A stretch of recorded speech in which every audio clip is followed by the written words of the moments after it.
Hello friend, आज की इस सेशन में मैं एक्सप्लेन करने जा रहा हूँ कि सीक्वल कमांड का यूज कर हम किसी पर्टिकुलर टेबल्स के अंदर अपने वैल्यूज़ को कैसे इंसर्ट कराते हैं।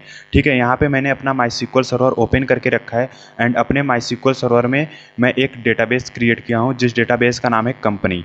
ठीक है, एंड उस कंपनी नाम के डेटाबेस के अंदर मैंने एक टेबल क्रिएट किया है जिसका नाम है एम्प्लॉय। ठीक है, और उस एम्प्लॉय नाम के टेबल का आप यहाँ पे स्ट्रक्चर्स देख सकते हैं जिसके अंदर मैंने 6 कॉलम क्रिएट करके रखा है एंड इसके फर्स्ट कॉलम का नाम है EMP ID। EMP का मतलब आप समझिएगा एम्प्लॉय। ठीक है, और EMP ID क्या करेगा कि जितने भी एम्प्लॉयज़ हैं वो उन सबका ID स्टोर करके रखेगा। ठीक है, और अगला जो कॉलम है उसका नाम है एम्प्लॉय फर्स्ट नेम, फिर उसके बाद employee last name, employee salary, employee city and जो लास्ट में कॉलम है उसका नाम है एम्प्लॉय एज। ये क्या करेगा, एम्प्लॉय का एज स्टोर करके रखेगा।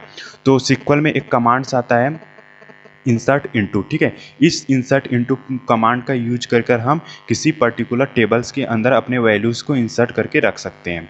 तो इसका लिखने का जो सिंटेक्स एंड फॉर्मेट होता है वो कुछ इस टाइप का होता है। सबसे पहले हम लोग क्या लिखते हैं, इंसर्ट इनटू। ठीक है, अब हम क्या करते हैं, उस टेबल्स का नाम लिखते हैं जहाँ पर हमें अपने वैल्यूज़ को इंसर्ट कराना है। तो हमको अपने वैल्यूज़ को कहाँ पे इंसर्ट कराना है, एम्प्लॉयज़ नाम के टेबल में। ठीक है, तो मैं उस टेबल का नाम लिख देता हूँ एम्प्लॉय। ठीक है, अब हम क्या करें, इंसर्ट इनटू एम्प्लॉयज। अब हम क्या करेंगे कि opening and closing parenthesis bracket open and close कर लेते हैं, फिर उसके अंदर आ जाते हैं। ठीक, अब हम क्या करेंगे, उन सारे कॉलम्स को यहाँ पे लिखेंगे जिसके अंदर हमें अपने वैल्यूज़ को स्टोर कराना है। तो आप यहाँ पे देखिएगा कि जैसे स्ट्रक्चर में जिस सीक्वेंस में हमारे कॉलम्स हैं उसी सीक्वेंस में यहाँ पर एम्प्लॉय की opening and closing parenthesis bracket में भी हम वैसे ही अपने कॉलम्स का नाम लिखेंगे और उन सारे कॉलम्स को कॉमा के थ्रू सेपरेट करते चलेंगे। ठीक है, सेपरेट करते करते हुए लिखते जाना है। ठीक, सबसे पहले कॉलम्स का नाम क्या है, EMP ID। EMP ID, फिर हम क्या करेंगे, इसको कॉमा से सेपरेट कर देंगे। फिर उसके बाद नेक्स्ट कॉलम का क्या नाम है, EMP फर्स्ट नेम। ठीक है, EMP first name, EMP last name, फिर उसके बाद है EMP सिटी, एम्प्लॉय का सॉरी सिटी नहीं है, सैलरी है। ठीक है, एम्प्लॉय का सैलरी। ठीक है, फिर है एम्प्लॉय का सिटी, फिर उसके बाद है एम्प्लॉय का एज। ये क्या करेगा, एम्प्लॉय का जितना भी एज होगा इसको स्टोर करके रखेगा। अब हम क्या करेंगे, इस पैरेंथेसिस के बाहर आ जाते हैं और हम करते हैं इंटर। ठीक है, अब हम क्या करेंगे, हमने कॉलम्स को डिफाइन कर दिया है। अब हम क्या करेंगे, इन सब कॉलम्स के अंदर अपने वैल्यूज़ को इंसर्ट करा के रखेंगे। तो वैल्यूज़ को इंसर्ट कराने के लिए हम लोग लिखेंगे वैल्यूज़। ठीक है, अब हम क्या करेंगे, फिर से पैरेंथेसिस ब्रैकेट्स को ओपन एंड क्लोज कर लेते हैं एंड सेमी कॉलन से एंड करके हम इसके अंदर आ जाते हैं। ठीक, अब हम जो भी वैल्यूज़ को यहाँ पे इंटर करेंगे वो पर्टिकुलर्स कॉलम्स में जाके स्टोर हो जाएगा। तो हम क्या करेंगे, जिस सीक्वेंस में हमारे कॉलम्स हैं उसी सीक्वेंस में अपने वैल्यूज़ को स्टोर करेंगे। तो सबसे पहले जो कॉलम्स है वो क्या करता है, एम्प्लॉय का ID स्टोर करके रखता है। तो हम लोग क्या करेंगे, सबसे पहले एम्प्लॉय का ID देते हैं। ठीक है, एम्प्लॉय का ID मैं यहाँ पर दे देता हूँ 1। अब हम क्या करेंगे, इसको कॉमा से सेपरेट करते चलेंगे इसको भी। ठीक है, अब मैंने जितने भी वैल्यूज़ हैं उनको हम कॉमा से सेपरेट करके लिखेंगे। तो यहाँ पे मैंने कॉमा लगा दिया है। अब हम क्या करेंगे कि एम्प्लॉय का फर्स्ट नेम स्टोर करके रखेंगे। ठीक है, और मैं एम्प्लॉय का फर्स्ट नेम दे देता हूँ आकाश। ठीक है, अब क्या है, एम्प्लॉय का लास्ट नेम हमको देना है तो मैं एम्प्लॉय का लास्ट नेम दे देता हूँ सिंह। ठीक है, अब हम क्या करते हैं, इसको भी कॉमा से सेपरेट कर देते हैं। फिर क्या है, जो नेक्स्ट कॉलम है उसका नाम है एम्प्लॉय सैलरी। ये क्या करेगा कि एम्प्लॉय का सैलरी स्टोर करके रखेगा।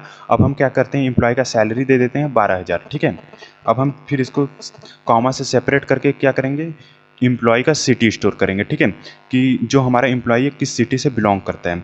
तो मैं यहाँ पे दे देता हूँ वाराणसी। ठीक है, ओके, अब हम क्या करेंगे कि फिर कॉमा से सेपरेट करते हुए जो लास्ट कॉलम है इसका एज है, ये क्या करेगा, जो एम्प्लॉय का एज है इसको स्टोर करके रखेगा। मान लीजिए कि एम्प्लॉय का एज है 23। ओके, आप अब क्या है कि आपको एक बात यहाँ पे ध्यान देना होगा कि यहाँ पे मैंने जितने भी न्यूमेरिक्स नंबर है, लाइक जो सैलरी है, एज है एंड ID है, और न्यूमेरिक फॉर्म में है, तो इसको मैंने क्या किया है कि सिंगल इन्वर्टेड कॉमा में क्लोज नहीं किया है। तो आप हमेशा इस बात को ध्यान रखिएगा कि जब हम न्यूमेरिक्स नंबर को इंसर्ट करते हैं अपने टेबल्स के अंदर, उसको सिंगल इन्वर्टेड कॉमा के अंदर क्लोज नहीं करते हैं। एंड जब हम कैरेक्टर, यहाँ पे आप देख सकते हैं कि जो फर्स्ट नेम है, लास्ट नेम एंड सिटी है, उसको हमने सिंगल इन्वर्टेड कॉमा के अंदर क्लोज करके रखा है। तो जब हम किसी कैरेक्टर या स्ट्रिंग टाइप्स के डेटा को या वैल्यूज़ को अपने टेबल्स के अंदर स्टोर कराते हैं, तो उसको हम सिंगल इन्वर्टेड कामा के अंदर क्लोज करके रखते हैं। जैसे कि अगर मान लो कि मैंने इस सिंगल इन्वर्टेड कामा को हटा दिया, ठीक है। अब हम क्या करेंगे, अगर अब हम इसको हम देखें तो यहाँ पे आप देख सकते हैं कि रेड कलर का अंडरलाइन आ गया है, जो हमको ये शो कर रहा है कि आप मतलब कुछ गलत लिखे, ठीक है, एरर शो कर रहा है। बिकॉज यहाँ पे क्या है कि मैंने जो सिंग है इसको सिंगल इन्वर्टेड कामा में क्लोज नहीं किया है। अब हम क्या करते हैं कि जैसे ही मैं इसको सिंगल इन्वर्टेड कामा में क्लोज करूँगा, आप देखेंगे कि ये जो एरर है चला गया है। तो इंसर्ट वैल्यूज़ को इंसर्ट कराने का जो क्वेरीज है वो डन हो चुका है। अब हम जैसे इसको Ctrl+A से सिलेक्ट करके एग्जीक्यूट करते हैं, देखिए यहाँ पे जैसे मैंने इसको एग्जीक्यूट किया, यहाँ पे MySQL सर्वर की तरफ से एक मैसेज शो हो गया है कि 1 रो अफेक्टेड। दैट मीन्स कि जो हमारा वैल्यूज़ है वो टेबल्स के अंदर सक्सेसफुली इंसर्ट हो चुका है, ठीक है। 1 रो अफेक्टेड यही बतलाता है कि जो हमारा एक रो है, जो हम डाटा इंसर्ट करते हैं वो टेबुलर फॉर्म में स्टोर होता है। दैट मीन्स कि रो एंड कॉलम्स के फॉर्म में स्टोर होता है। तो इसलिए यहाँ पे मैसेज आया कि 1 रो अफेक्टेड। दैट मीन्स कि हमारा जो एक रो है वो बनकर क्रिएट हो गया, हमारा जो वैल्यूज़ है वो टेबल के अंदर स्टोर हो गया।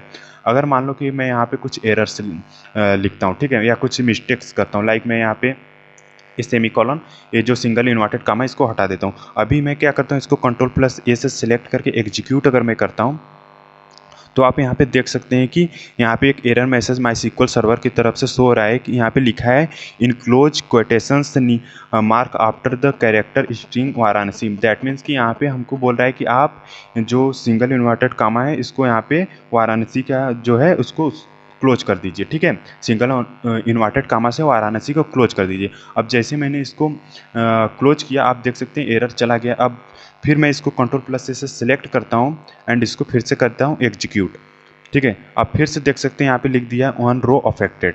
अब मैंने क्या किया है कि जो मेरा वैल्यूज़ को इंसर्ट करने का प्रोसेस है उसको मैंने सक्सेसफुली डन कर दिया है। अब हम चाहते हैं कि जो हमने वैल्यूज़ को इंसर्ट किया अपने टेबल्स में, उसको हम फैच कर सकें, यानी कि रीड कर सकें, यानी कि उसको हम देख सकें कि भैया जो हमने वैल्यूज़ को इंसर्ट किया है अपने टेबल्स में वो इंसर्ट हुआ है कि नहीं।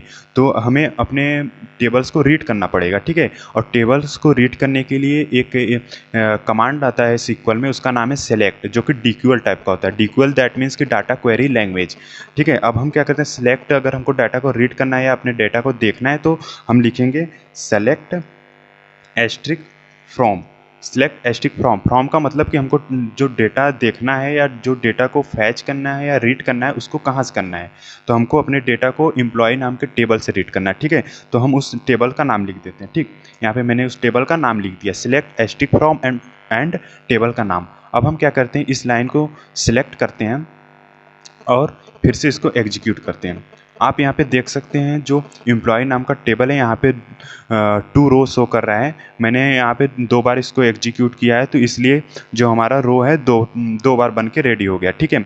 और दोनों में मतलब सेम वैल्यू है, लाइक आकाश इसका फर्स्ट नेम है एंड इसका जो ID है 1 है, ठीक है। एंड उसका जो लास्ट नेम है वो सिंह है एंड जो सैलरी है 12,000 है एंड जो सिटी है वाराणसी एंड जो उसका एज है वो है 23, ठीक है। ये जो था हमारा जो आज का जो सेशन था वो यही था कि हम अपने किसी पर्टिकुलर टेबल्स के अंदर वैल्यूज़ को कैसे इंसर्ट करते हैं। अभी आप यहाँ पे देख सकते हैं कि एक डुप्लीकेट रो आ गया, ठीक है, जो कि फर्स्ट मतलब कि जो फर्स्ट रो है सेम वैसा ही है। अगर हम चाहते हैं कि इसको अपडेट कर दें कि नहीं भैया जो आप यहाँ पे ID दिए हैं वह 1 ना होकर 2 होना चाहिए एंड जो नाम है वो आकाश ना होकर कुछ और नाम होना चाहिए, तो इसके लिए हम SQL में कमांड आता है अपडेट, ठीक है। उसको हम नेक्स्ट सेशन में कवर करेंगे कि अपडेट कमांड का यही काम होता है कि जो हम मिस्टेक्स होता है या तो हम जो वैल्यू इंसर्ट किए अपने टेबल्स के अंदर उसको हम अपडेट कर सकें, ठीक है। अपने जो डेटा या वैल्यू है उसको हम अपडेट कर सकें, तो उसको हम नेक्स्ट सेशन में कवर करेंगे। So thank you.